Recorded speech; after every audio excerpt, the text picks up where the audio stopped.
This was a slide I put together a number of years ago at a presentation I gave in Bangalore. But you can see that I think this is one of the reasons we are seeing increased levels of burnout, increased levels of stress in organizational life. And I know it's a significant problem in India in particular, but also throughout the world, this sort of increasing level of suicide, particularly amongst young professionals in organizations. Part of the challenge is for us is that we tend to treat them collectively. We bring people in, we give them standardized terms and conditions of employment. We refer to them as working in the accounts department or the marketing department or whatever. We see them collectively, but actually what we're trying to get from them is something about their individuality. We want them to bring something of themselves, their own innovation, their own challenges, their own questions to the party. So the answer to me to this conundrum is that we need every employee in our organization to fully engage their frontal lobes. We need them to be thinking and to be challenging the status quo.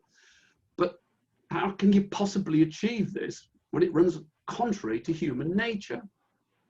Well, it doesn't run contrary to human nature. In the past, we would have turned to organizational psychologists for help in this, but the problem is that psychology is largely the study of group behaviors. That's what observational psychology is, and it's why one of the prerequisites for most psychology degrees is a degree in mathematics, because it's looking at statistical modeling behaviors. And in the past, that suited us well because we treated employees collectively. But treating people collectively leads people to go back to the processes and the routinization of thinking, which is not what we want. It's precisely the opposite of what we want.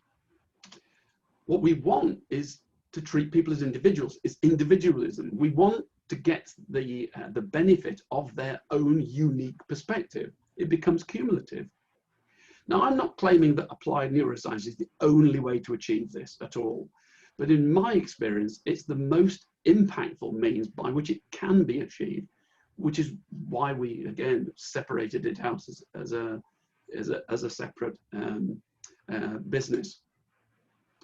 So to summarize the points that I've made, change is exponential, but we can only change at the pace of evolution. For the vast majority of the last 4 million years, this has not been a problem. But in the last few years, the pace of change and the fact that computers have taken over many of the more routine jobs have meant that we're expecting our human employees to increasingly challenge the status quo. Routinization therefore worked okay when what we wanted from our organizations was consistency and stability. But today's challenges require a different approach, one which relies on the prefrontal cortex, the most limited part of our cognitive capacity. For businesses to remain competitive and successful, they need to be constantly reinventing themselves, which in turn requires that all employees be fully engaged and motivated to change, flex, and adapt.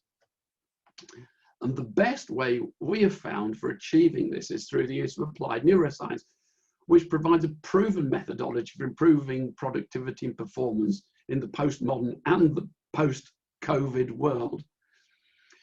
So I hope that gives you an oversight of where we're coming from and what applied neuroscience is all about. So I throw it open to questions. Alistair, if I may request you, maybe we could, can we show up one sample profile of how the instrument generates profiles? Is that a possibility if you have it handy? Maybe that would be useful for the group to get an idea of what the instrument comes up with.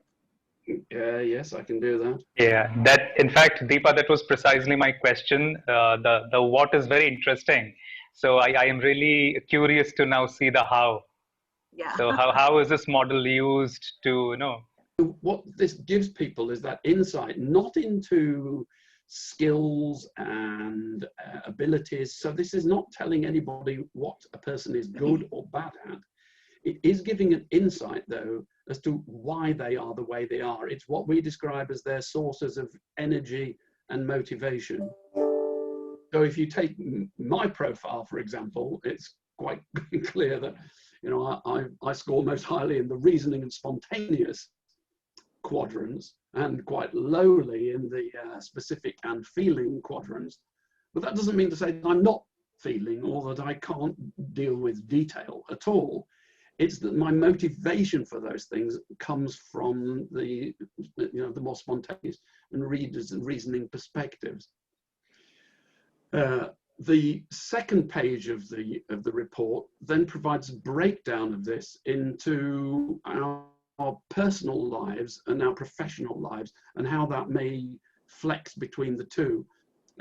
Again, this was quite important to us in the early days of our research, because again, in a lot of the time in psychometric reports, people were saying, no, this is your profile and it never changes. And anecdotally, we were, you know, getting people saying to us, yes, but, you know, this is correct for me when I'm at work, but not when I'm at home. I'm quite different. So we decided to do more research around the difference that situation can have. Now, we now know from neuroscientific research, particularly done by an American neuroscientist called Joseph Ledoux, that even the stimulation along a single neocortical pathway can vary according to circumstance. And actually, when you think about it, it's logical. I mean, if you see a tiger in the jungle in northern India, you're going to have a completely different response to if you see a tiger in the zoo. It's still a tiger, and you're still quite close to it, but your response will be different based on the different circumstances. It's obvious. And, you know, our brains operate in different ways according to circumstance. So breaking it down between those two is really just an attempt to give people an insight into how those two different circumstances may play out for them. It may also be that they are. I think we often beat ourselves up on the basis of what we see other people doing that we think we should be able to do, or should be good at, or should be thinking in the same way, because we're often categorized in groups. So, you know, because I work in the sales team, I sort of think I should be the same as the other salespeople, or, you know, etc. So, you know, whereas, you know, it's a bit like you would never ask a short person to reach something off a tall shelf for you. You would ask a tall person, and the short person wouldn't be offended by not being asked, and the tall person wouldn't be offended by not being asked. But we can't see those aspects about people's brains, so we often ask the wrong person to do something for us. Having that insight into the way our preferences play out, I think, gives people that self-confidence. And in terms of the quality of their decision-making, therefore, it probably gives them a better insight into where their gaps might be, or where it would be beneficial to seek input from somebody else. So what I understand is that it gives you more awareness into the, you know, fundamental nature of how you respond to things and why you do that. So it if I understand it correctly, it breaks down to the smallest unit of decision making. It makes you more aware of who you really are. Would that be a right statement? Yes, absolutely. And I think most importantly, it gives people the self-confidence to admit that to themselves and to admit it to others. Yeah, that makes sense. Thanks, thanks, Alistair. Thanks, Deepa. My second question, I'll make it quick. I don't want to take up all the time. How do you arrive at these measurements? Yeah, Deepa and Alistair. So a couple of questions. One is that, is there a way to map, I'll call these reasoning, spontaneous and all as traits, personality traits probably for sake of simplicity. So is there a way to create a mapping between these traits and different jobs that may be in a company? And secondly, will it help, like if companies include this as a part of their hiring process or recruitment process, to know what is the kind of brain formation of a particular candidate, whether that kind of a brain will suit a particular job requirement or not? I guess the answer is yes and no. I mean, there are profiles which tend to be more typical of some roles than others, but bearing in mind that this is energy and motivation rather than skills and abilities, and it really is, what you will find is that if two people have radically different profiles, but do the same job, it's not, you can't deduce from that that one is better than the other. What you can deduce from it is that one will approach the job from a different perspective to the again, just to add, and you know, related to our world that we're more used to, and the question that I, you know, when I was saying that in AI we are trying to code and program and allow the program to read through patterns from the data, and that is a manual coding that an AI programmer or a designer does. But what is happening in the human mind is the environmental programming throughout our lives, you know, right from the day we are born. From that date onwards, those connections are getting formed and that programming is getting written. And interestingly, what we have is like use it or lose it, you know. So what we are continuously using gets strengthened and it becomes hard. That's what we call hardwiring. You know, those become and manifest themselves as habits and behaviors. So what is happening is in the way we are growing up, from the families to the schools and to whatever environment that we are exposed to, there is hardwiring that is happening, which is manifested in the form of behaviors and habits. Most psychometric tools and instruments that we have used so far, the best of those, are actually only looking at consolidating all of those behaviors and trying to put in buckets for ease of our understanding as to what typically these people are like.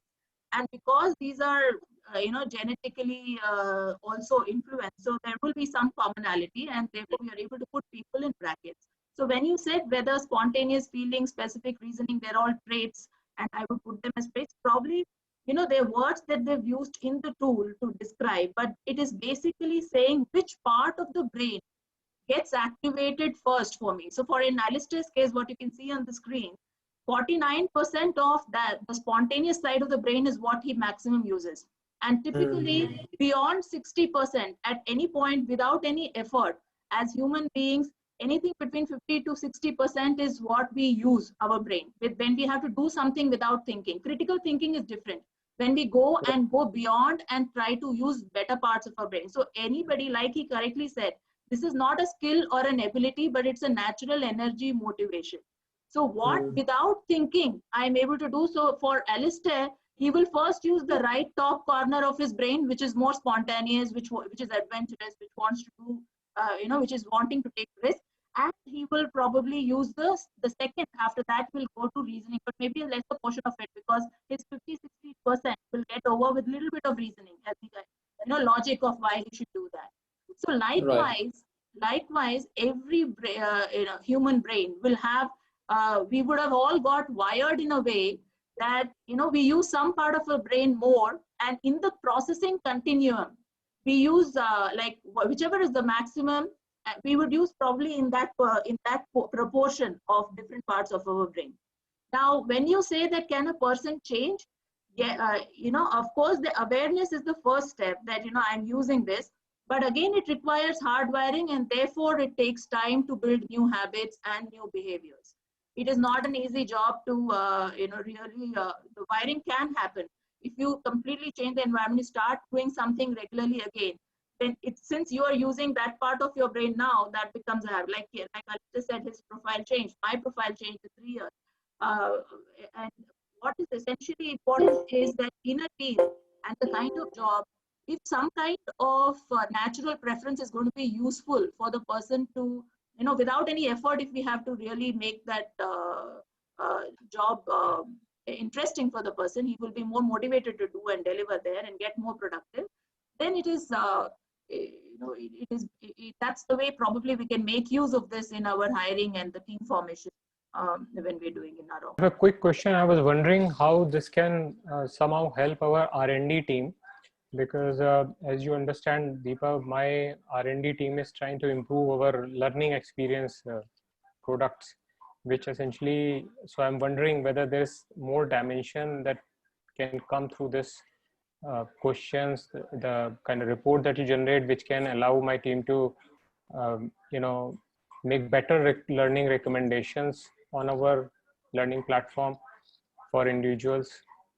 Is that something which can happen? See, my thinking is personalizing is the key when it comes to learning platforms today. And I particularly believe that personalizing will require insights, and a tool of this kind and the input from here definitely is going to expand some level of information for you to create personalized experiences. So it is possible. Okay, let's explore further. If anybody's interested, there's quite a lot of work being done on this whole area around the question of motivation in the University of Rochester in the States by two researchers called Richard Ryan and Edward Dacey. And I mean, what they're proposing is quite radical for organizations.